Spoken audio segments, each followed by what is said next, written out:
Okay, students. Good morning. Yeah. So in today's class, we are going to discuss about diffraction. Diffraction. What is diffraction? Already we have discussed. One more time, let us revise. Okay. So diffraction is nothing but when light rays, when they are passing through a particular medium, when they encounter a sharp edge, like this very sharp edge, then around that edge it will bend. Around the corners of that edge it will bend and it will travel. Instead of going like this, it will bend. Clear? So this phenomena we call it as diffraction. So with examples already we have discussed. So bending of light rays around the sharp corners of an obstacle and geometrical encroachment of light rays into shadows. Okay, so encroachment of geometrical shadow of light ray due to the bending of light ray, that we call it as diffraction. Clear? Yeah. So diffraction is two types. First type is Fresnel diffraction. Fresnel diffraction. Fresnel diffraction means the source of light which is producing light waves and the slit. These are the slits, and this will be the screen. Source and slit will be a finite distance. Distance between these two is finite distance will be there. This is slit. This of width A. Something width will be there for the slit. That slit width is A, and the source will be finite distance. Okay. Due to this, whatever the diffraction will occur, that diffraction we call it as Fresnel diffraction.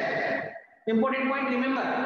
What is Fresnel diffraction? They will ask. In Fresnel diffraction, the source and the slit will be finite distance apart. Okay? And because these two are finite distance apart, whatever the wavefront they are coming from this, wavefronts which are coming from this source and falling on the slits, this wavefront will be either in spherical in shape or cylindrical in shape, because the distance between these two is very small. If a point source is there, then spherical wavefront will fall on the slit. If a line source is there, then cylindrical wavefront will fall on the slit. Okay, these are the main important points about Fresnel diffraction. Second one is Fraunhofer diffraction. Fraunhofer diffraction. In Fraunhofer diffraction, source, slit, and screen. This is slit. This is the source. Source and slit will be infinite distance apart. This distance will be infinite. Distance will be infinite. Here finite distance will be there, measurable distance. Whereas here infinite distance will be there. Because it is infinite distance, whatever the wavefront which is coming from this will be become a plane wavefront. It will become a plane wavefront. This is the point you need to remember. Okay, so point C, how they will ask. In Fraunhofer diffraction, plane wavefront will fall on the slit, whereas in Fresnel diffraction, spherical wavefront or cylindrical wavefront will fall on the slit. Clear? Yes. See, point here because this slit and screen we cannot separate by infinity in laboratory. If you want to construct this Fraunhofer diffraction, if you want to get this Fraunhofer diffraction, we can't keep source and slit at infinite distance. Here source is there. This distance we cannot increase to infinity. So for that, what we will do is we will keep one lens in between. This lens I am calling L1.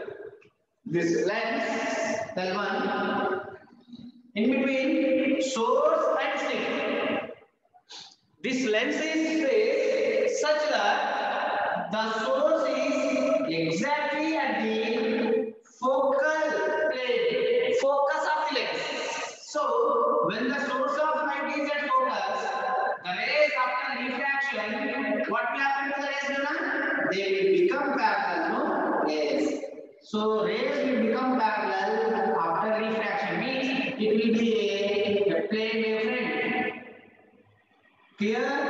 Yes. So plane wavefront like this, a plane wavefront will fall on the slit. This is what we will do in laboratory. Okay? In Fraunhofer diffraction, condition is source and slit should be at infinity, so that a plane wavefront will fall on the slit. But this cannot be done in laboratory in any manner. So for that, what we will do is we will keep one lens at the focus of this lens. We will keep a source, so that whatever the rays which are coming from this source, they will become parallel after refraction. So that a rays will become parallel means a wavefront will be a plane wavefront. Plane wavefront will fall on the slit. Clear? This is how we will get a required condition of Fraunhofer diffraction. Clear? And because slits and screen also in different distance, again we will keep a lens between slits and screen, such that screen is at a distance of focus of this lens L2, focus of this lens L2. Clear? So that whatever the rays which are coming from this like this after refraction, whatever the rays which are coming from this, they will converge on the screen like this. Exactly, they will converge on the screen. So that we get a diffraction pattern. Clear? I hope you are understanding what I am saying. In Fraunhofer diffraction, source and screen should be infinite distance from the slit. This condition we can get by using two lenses, L1 and L2.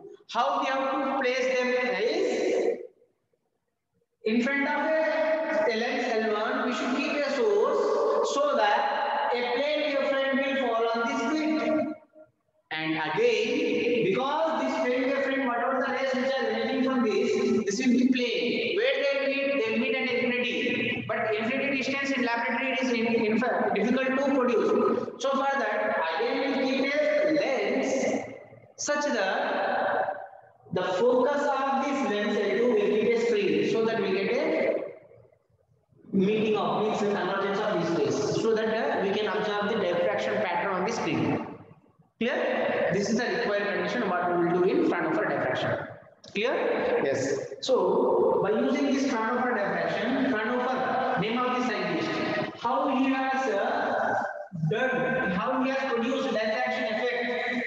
Let us see how he has produced diffraction effect. Let us see. Okay. Single slit diffraction, and the tool is a Fraunhofer diffraction, and the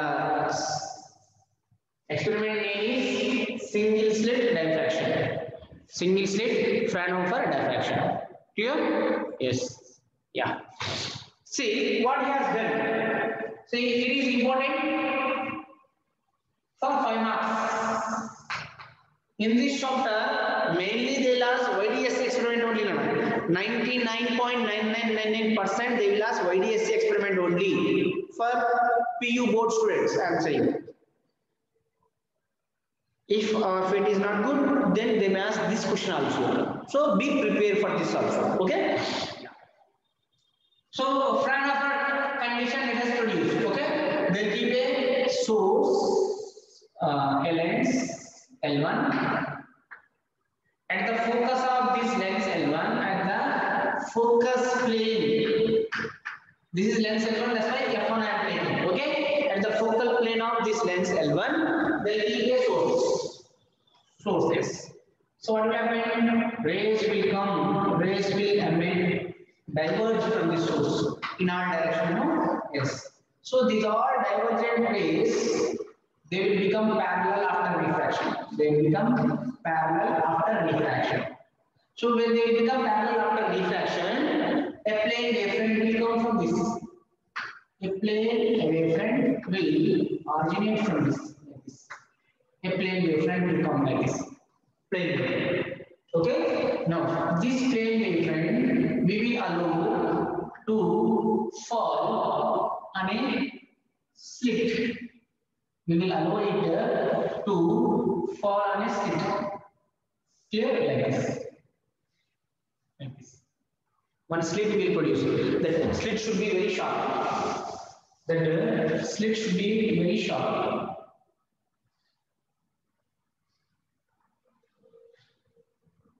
Like this.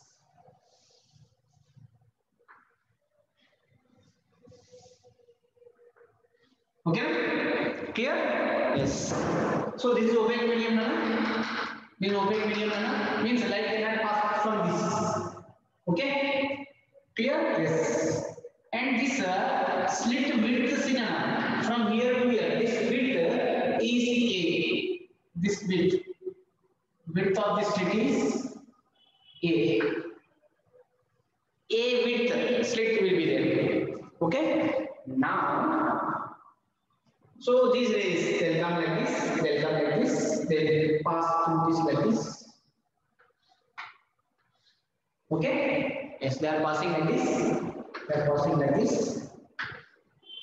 Now they will travel straight only because light rays travel straight. When they'll meet at infinity. So to meet them on infinity means on the screen. Let us imagine this is our screen. We'll keep one more lens here. We'll keep one more lens here. This lens I am calling very so that these rays will meet like this. They meet on the screen. Clear? Okay. So bright image will form on this here like this. Brightness will get on a screen. Clear? Screen is we are keeping like this. Screen we are keeping like this. Okay, now see we are keeping a screen like this. Clear? Yes. So on this screen means for you like this, a bright patch will form on this one. Okay? Now see the diffraction effect. See this edge I have taken this very short. This is very short edge I have taken. So that just now I have discussed when the size of that edge is almost nearly equal to the wavelength of this wavelength, then what will happen? What will happen? Light will bend around its corner and it will travel like this. So here and here also we get bands. Okay, at some points we get bands. Means we will get due to diffraction effect we will get bright dark fringes we will get. That fringes formation is a proof for the diffraction of light. It's a bending of light. Because actually what should happen when light travels straight like this? Exactly here means exactly here. Exactly here I am drawing this line to show you. This total should be black. This total should be black. Clear? It should be black. Clear? But and here in this central region, we can imagine bright and dark fringes because reason is due to interference of these two light rays, they form interference and bright and dark fringes will form. But due to diffraction at these corners, here also we get bright and dark fringes. Are you understanding? So due to the bending of light rays here at these corners, these light rays will enter into geometrical shadow region so that we can see a bright and dark patches there also. Clear? And it has they have produced this bright and dark fringes on this screen. Here, yes, this is the screen. Now this is the lens. And this lens is placed exactly at the focal plane. Okay? Yes.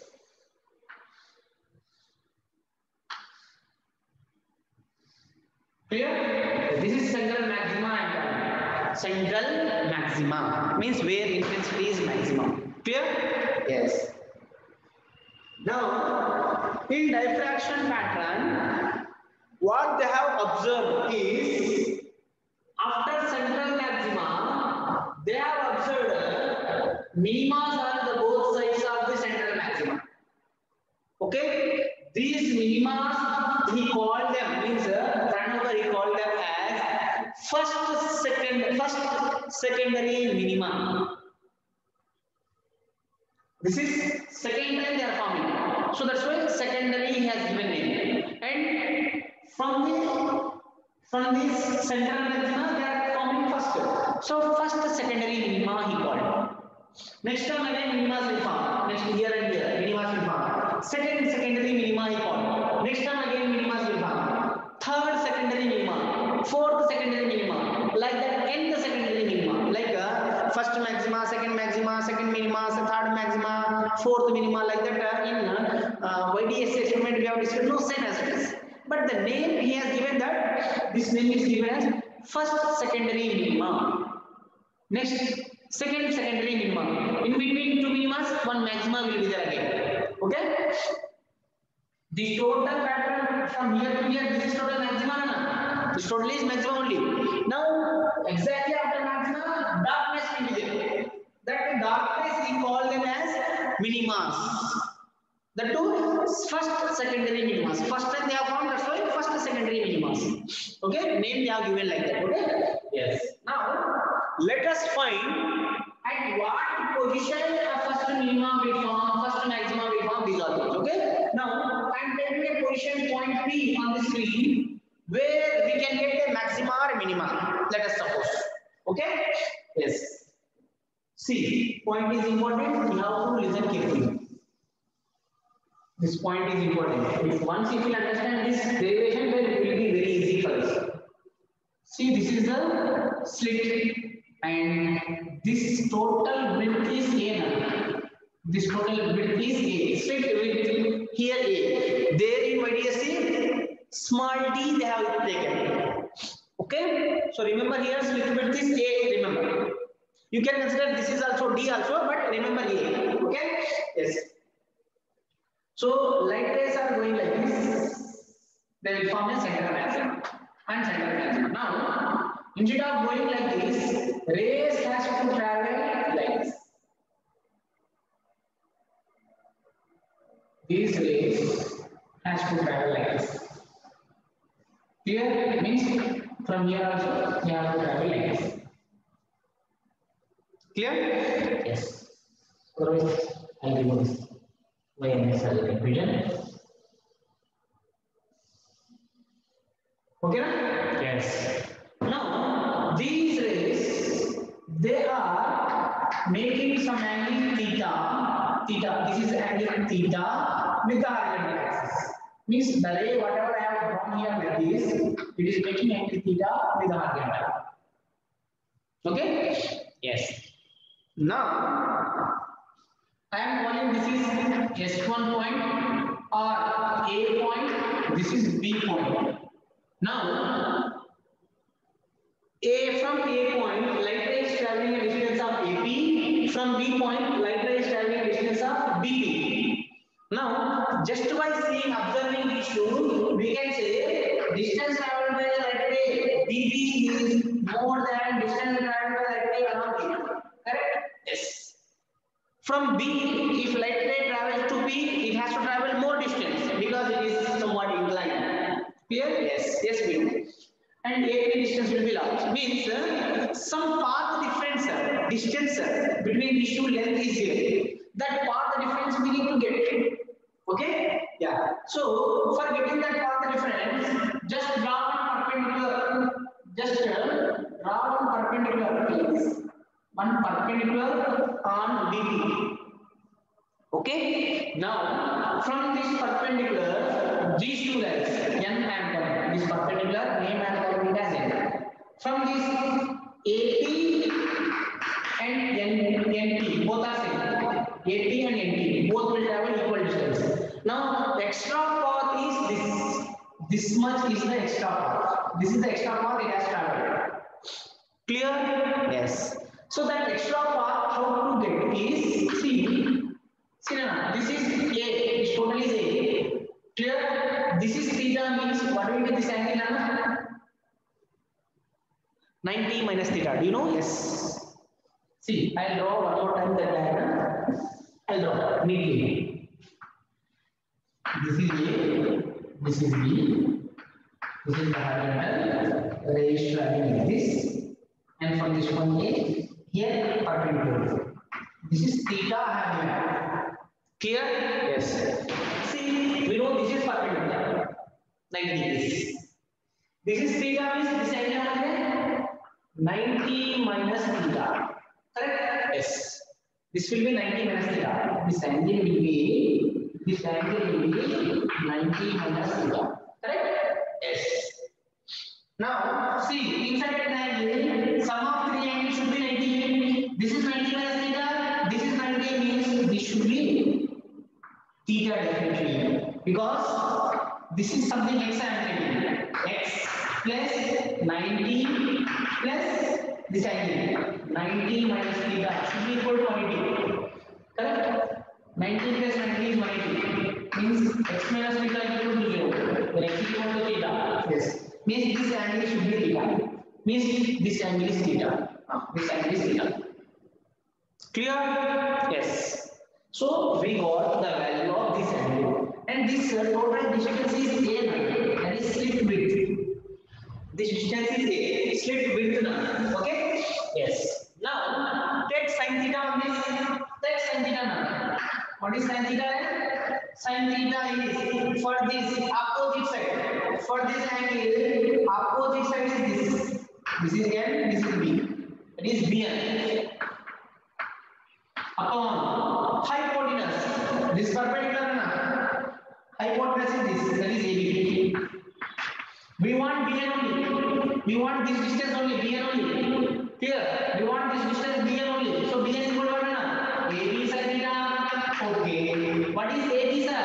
AB is slit width. That is Bn is A sin theta.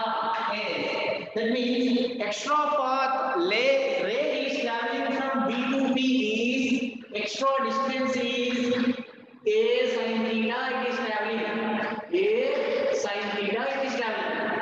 Clear? This is the path difference between the two light rays from AP and BP.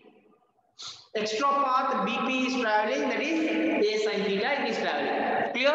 Yes. So this point is clear. I hope you are understanding what I am saying. Are you understanding, students? Okay? Yes. So everything is clear now. Now let us suppose that if condition C, condition is important. If this delta x is equal to lambda, just lambda let us imagine. If delta x is equal to lambda, if path difference is lambda, we will get maximas. Path difference is 2 lambda, we will get secondary maxima. Path difference is 3 lambda, we will get third maxima. So when path difference delta x is equal to n lambda, nth maxima, we will get to in YDSC. Same as this. If delta x, the path difference between AP and BP is lambda, let us suppose it has become lambda. Then what happened? A sin theta is equal to lambda. Clear? Then sin theta is equal to lambda by A. Clear? Yes. Now, when the path difference is lambda, the total width of slit width A, I am rubbing this total. I am rubbing this total. Because I need to explain you perfectly, so that's why total width of slit width is divided into 2 equal halves. This is the point P. On this point P, these two rays are reaching. Okay?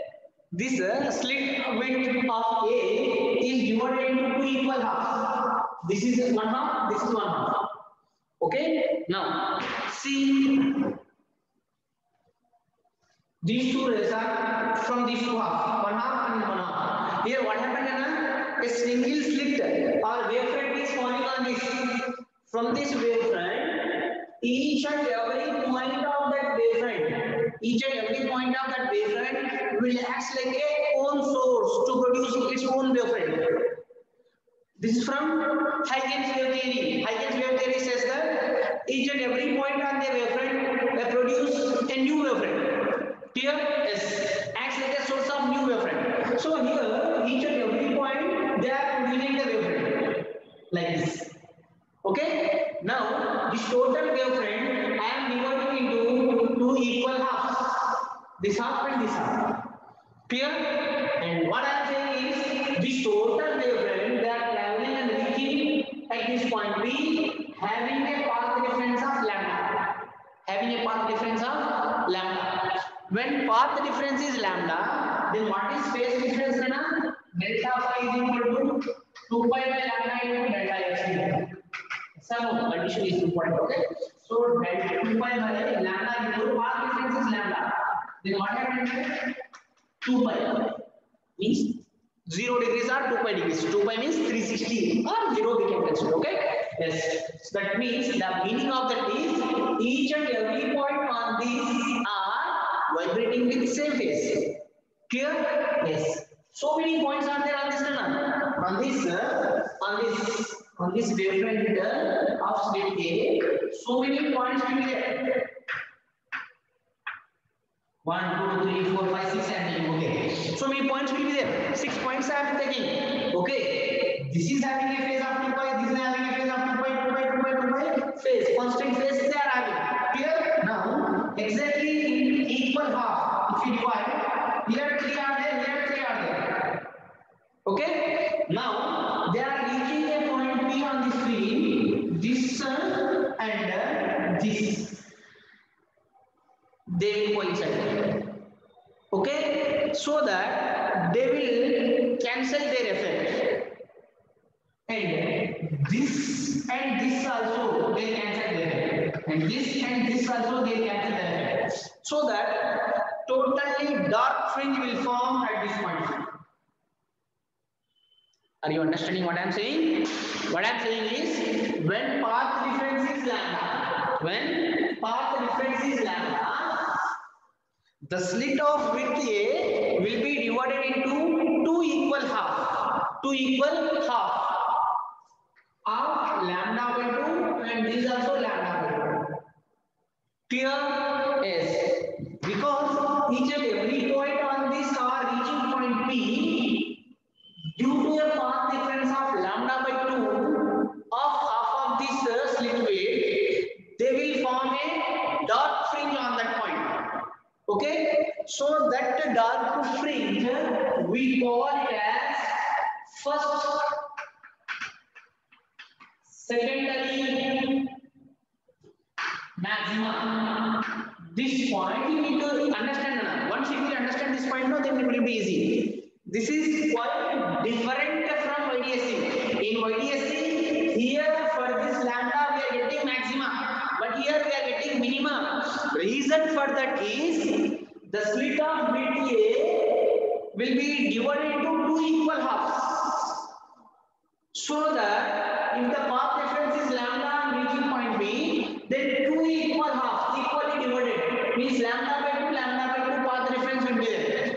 Path difference lambda by 2 means in YDSC that is minima will form.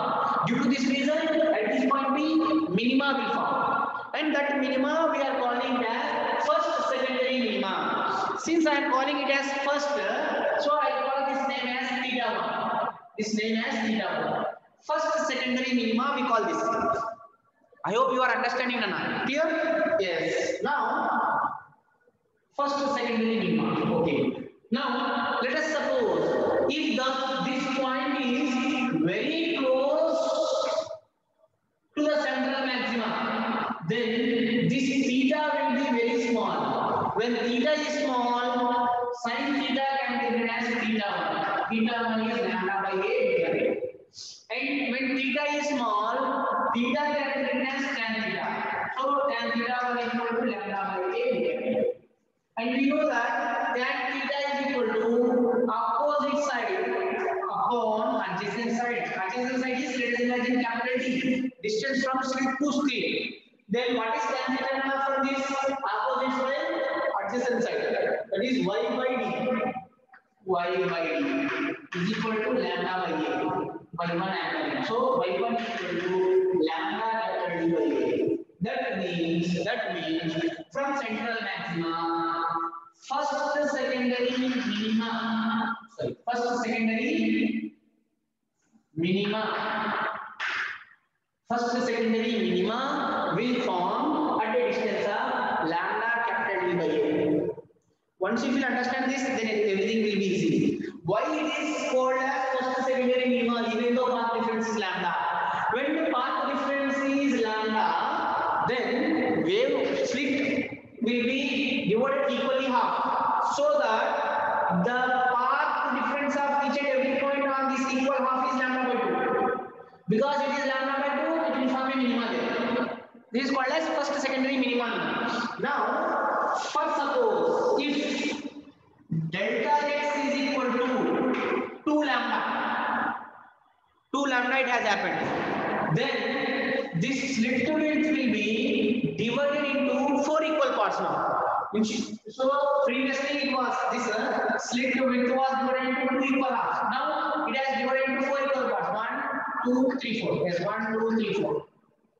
So this 2 lambda by 4 is 2. You get lambda by 2 means here it is having lambda by 2, here it is having lambda by 2, here lambda by 2, here lambda by 2. Path difference. So that on reaching point P, each and every wavefront will have a path difference of lambda by 2. That means again it is forming a minima. But means when path difference is 2 lambda, that is a sin theta 2 I am calling. Because second time it is forming. So 2 lambda means sin theta 2 will be 2 lambda by a. When sin theta is small, sin theta can be written as tan theta. So tan theta 2 is equal to 2 lambda by a. And tan theta can be written as y by d. So y2 I am calling because theta 2. It is 2 lambda by a. So that implies y2 is equal to 2 lambda capital D by a. Means second time we get minima again at a distance of from central maxima at a distance of 2 lambda capital D by a. Clear? Same as it is when delta x is equal to 3 lambda. Then this slit width will be divided into 6 equal halves. 3 lambda by 6 is lambda by 2 again. Means each point is having lambda by 2. Means again minima will form. So that will be it will become 3 lambda capital D by small a. Third secondary minima will form. In that manner, if delta x is equal to n lambda, then this will be divided into n equal parts. Each is having a wavelength of lambda by 2. Clear? So we will get a minima there. So this will be n, this will be n, this will be n, and this will be n, this will be n. Means nth secondary minima will form at a distance of n lambda capital D by small a. Nth secondary minima will form at a distance of n lambda capital D by small a. Secondary minima start. This is about. Okay. Now let us talk about maximas. Let us talk about maximas. Okay. Now if delta x is not lambda, if it is 3 lambda by 2, if it is delta x is equal to 3 lambda by 2, means this total width AB is path difference on reaching point P is 3 lambda by 2. Then now if we divide this into 3 equal parts now, 1, 2, 3 like this. 3 lambda by 2 means lambda by 2 plus lambda by 2 plus lambda by 2. Are you understanding? 3 lambda by 2 means lambda by 2 plus lambda by 2 lambda by 2 means slit width is divided into 3 equal halves like this. 1, 2, 3. Here lambda by 2 path difference, here lambda by 2 path difference, here lambda by 2 path difference. Okay? Due to this lambda by 2, due to this lambda by 2, here minima will form. And one more extra is there, lambda by 2. This extra will form here to get maxima now. Clear? Are you understanding? Students, I hope you are understanding. When delta x is equal to 3 lambda by 2, slit width will be divided into 3 equal halves. 2 equal halves will minimize their effect, whereas remaining half will produce maxima there. So, when delta x is equal to 3 lambda by 2, when delta x is equal to 3 lambda by 2, we get the maxima there. That maxima we called as first secondary maxima. 3 lambda by 2. This is also 3 lambda by 2. When theta is equal to small, when theta is small, sin theta can be written as theta. Clear? Yes. So theta dash equal to 3 lambda by 3. And theta can be written as tan theta. That is 3 lambda by 3. And this tan theta can be written as y by d. This is for minimum. So y dash and minimum. So this is for maximum. So y dash. So this is 3 lambda by 3 lambda by 2. So first secondary maxima will form. First secondary maxima will form at a distance of 3 lambda capital D by 2a. Okay. Now in the same way, if path difference delta x is equal to 5 lambda by 2, then this slit width A, slit width slit width A will be divided into 5 equal halves. 1, 2, 3, 4, 5. Lambda by 2, lambda by 2, lambda by 2, lambda by 2, lambda by 2. This and this they'll cancel their effect. Minima will form. This and this they'll cancel their effect. Minima will form. Whereas remaining half will produce maxima there. So this will be called as secondary maxima. This will be called as secondary maxima. Means secondary maxima will form at a distance of 5 lambda capital D by 2 small a. Just here 3 by 2 replace with 5 by 2. That's it. In this way, you will get nth minimum, nth maxima also. That is 2n plus 1 into lambda capital D by 2 small a. See first maxima if you want. First secondary maxima. N should be 1. 2 1 2 plus 1 3 lambda capital D by 2. Yes, got it. Secondary maxima. Secondary maxima you want. N is equal to 2. Secondary maxima. Means 2 2s are 4. 4 plus 1 5. 5 lambda capital D by 2. Yes, is there. So like this, for nth secondary maxima, we are getting formula. Nth secondary minima formula is n lambda capital D by a. That means in diffraction, formula for maxima in radius C will become it is minima in diffraction. It will be reversed. I'll write and I'll show you. Just they will become reverse now. Clear? Yes. So I hope you understand somewhat. I'll repeat this one more time in next class, because still some confusion will be there for the students. Once you read that material, once you read material, subjective material you read, you will get a clear understanding. Okay? And don't forget to prepare for your tomorrow's exam. Subjective and objective exam will be there. And whatever the homeworks I have given, no, that all the homeworks once you revise that all today. Clear? Yeah. All the best for your exam tomorrow. Subjective and objective, ray of ticks. Don't forget. Okay? Bye.